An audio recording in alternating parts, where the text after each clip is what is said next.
মাঘ মাসের কৃষ্ণপক্ষের সতীলা একাদশীর মাহাত্ম্য ভবিষ্যৎ পুরাণে বর্ণিত আছে। যুধিষ্ঠির মহারাজ বললেন, হে জগন্নাথ, মাঘ মাসের কৃষ্ণপক্ষের একাদশী তিথির নাম কি, বিধি বা কি এবং তার কি ফল? আপনি সবিস্তারে আমাকে তা বর্ণনা করুন। চত্বরে ভগবান বললেন, হে রাজন, এই একাদশী সতীলা নামে জগতে প্রসিদ্ধ। এক সময় দাঁড়াল বৃষ্টি মুনি শ্রেষ্ঠ পুলস্তকে জিজ্ঞাসা করেন, মর্তলোকে মানুষেরা ব্রহ্মহত্যা, গোহত্যা, অন্য এই সম্পদ হরণ আদি পাপ কর্ম দ্বারা নরকে গমন করে, যাতে তারা নরক গতি থেকে রক্ষা পায়। তার যথাযথ আমাকে উপদেশ করুন, অনায়াসে সাধন করা যায় এমন কোনো কাজের মাধ্যমে যদি তাদের এই পাপ থেকে উদ্ধারের কোনো উপায় থাকে তবে তা বলুন। ভিডিওটি দেখে যদি আপনার ভালো লাগে তাহলে অবশ্যই লাইক, শেয়ার ও কমেন্ট করবেন। আরও এমন ভিডিও দেখতে সাবস্ক্রাইব করতে ভুলবেন না। ঋষি পুলস্ত বললেন, হে মহাভাগ্য, তুমি একটি গোপনীয় কিন্তু উত্তম বিষয়ে প্রশ্ন করেছ। মাঘ মাসে শুচি জিতেন্দ্রীয় কাম ক্রোধ আদি শূন্য হয়ে স্নানের পর সর্বদেবেশ্বর শ্রীকৃষ্ণের পূজা করবে। পুজোতে কোনো বিঘ্ন ঘটলে কৃষ্ণ নাম স্মরণ করবে। রাত্রিতে অর্চনা আর হোম করবে। তারপর শর্করা প্রভৃতি দ্বারা নন্দিত প্রস্তুত করে ভগবানকে নিবেদন করবেন। কুষ্মাণ নারকেল প্রদান করবে।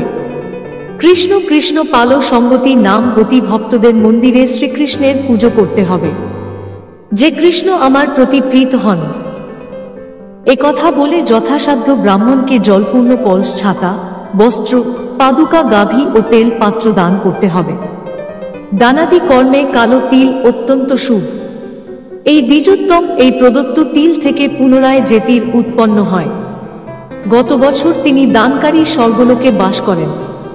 তিনি ধারাস্নান তীর শরীরে ধারণ, তিল জলে মিশিয়ে তা দিয়ে ঘর্পণ, তেল ভোজন এবং তিল দান, এই 6 প্রকার বিধানে সর্বক্ষণ পাপ বিনষ্ট হতে পারে। এই জন্য এই একাদশীর নাম ষষ্ঠীলা। হে যুধিষ্ঠির, একসময় নারদ ও এই সতীলা একাদশীর ফল ও ইতিহাস সম্পর্কে জানতে চেয়েছিলেন। যে কাহিনী আমি বলেছিলাম তা এখন তোমাকে বর্ণনা করছি। পুরাকালে মর্তলোকে এক ব্রাহ্মণ বাস করত।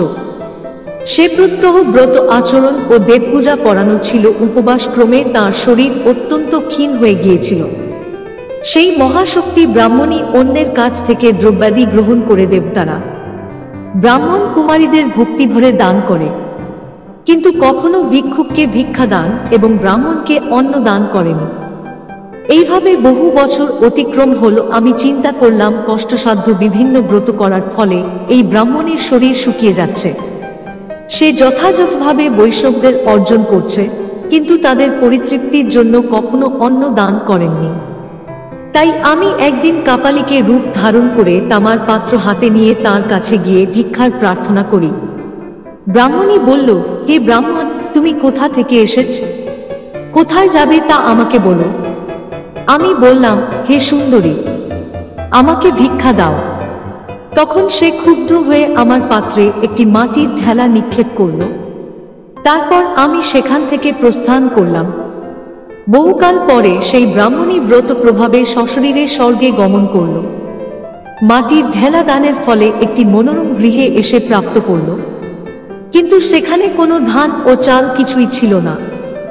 গৃহ শূন্য দেখে মহাক্রোধে সে আমার কাছে এসে বলল, আমি ব্রত সাধন, কৃচ্ছ আধন এবং উপবাসের মাধ্যমে নারায়ণের আরাধনা করেছি। এখন জনার্দন আমার গৃহে কিছুই দেখতে পাচ্ছি না কেন হে যুধিষ্ঠির? তখন আমি তাকে বললাম, তুমি নিজ গৃহে দরজা বন্ধ করে বসে থাকো। মর্তলোকের মানবী সশরীরে স্বর্গে এসেছেন শুনে দেব তাঁদের পত্নীরা তোমার সঙ্গে সাক্ষাৎ করতে আসছে, কিন্তু তুমি দরজা খুলবে না। তুমি তাদের কাছে সতীলা ব্রতের পুণ্যফল প্রার্থনা করবে। যদি তারা সেই ফল প্রদানে রাজি হয় তবেই দরজা খুলবে। এরপর দেবতারা সেখানে এসে তাঁর দর্শন প্রার্থনা করল। তাদের মধ্যে এক দেব পেত্নী তার সত্যি লাভ হত জনিত পুণ্যফল তাকে প্রদান করল, এবং তখন সেই ব্রাহ্মণী দিব্যকান্তি বিশিষ্ট হল এবং তার গৃহ ধন ধান্যে ভরে গেল। দ্বার উদ্ঘাটন করলে দেবতারা তাকে দর্শন করে বিস্মিত হলেন। হে যুধিষ্ঠির, অতিরিক্ত বিষয় বাসনা করা উচিত নয়। বৃষ তোষণ ও অকর্তব্য। নিজস্ব সাধ্যমতো তিল, বস্ত্র ও অন্ন দান করবে। ষষ্ঠীর ব্রতের প্রভাবে দারিদ্রতা, শারীরিক কষ্ট, দুর্ভাগ্য প্রভৃতি বিনষ্ট হয়। এই বিধি অনুসারে তিল দান করলে মানুষ অনায়াসে সমস্ত পাপ থেকে মুক্ত হয়। এই একাদশীতে তিল দান করলে মানুষের অনায়াসে সকল পাপ থেকে মুক্ত হয়। এবার জেনে নিই যে 2024 সালে সতীলা একাদশী কবে পড়েছে। সতীলা একাদশীর সঠিক সময়সূচি এবং পালনের সঠিক মুহূর্ত ও 2024 সালের সতীলা একাদশী শুরু হবে 5ই ফেব্রুয়ারি 2024, 21শে মার্চ সোমবার দুপুর 12:39 পর থেকে। একাদশীর তিথি সমাপ্ত হবে 6 ফেব্রুয়ারি 22শে মার্চ মঙ্গলবার দুপুর 12টায়। 2024 সালে সতীলা একাদশী ব্রত পালন করা হবে 6 ফেব্রুয়ারি 2024 বাংলার 22শে মার্চ মঙ্গলবার 2024 সালে সতীলা একাদশী ব্রত পালন হবে 7ই ফেব্রুয়ারি 23শে মাঘ বুধবার সকাল 6:23 পর থেকে সকাল 10:52 মধ্যে। তো বন্ধুরা, আজকের এই ভিডিও এখানেই শেষ করছি। যদি ভিডিওটি আপনাদের ভালো লেগে থাকে তাহলে একটি লাইক করতে ভুলবেন না। আবার দেখা হবে পরে আরেকটি ভিডিওতে। ততক্ষণের জন্য ভালো থাকবেন, সুস্থ থাকবেন। জয় শ্রীকৃষ্ণ। ধন্যবাদ।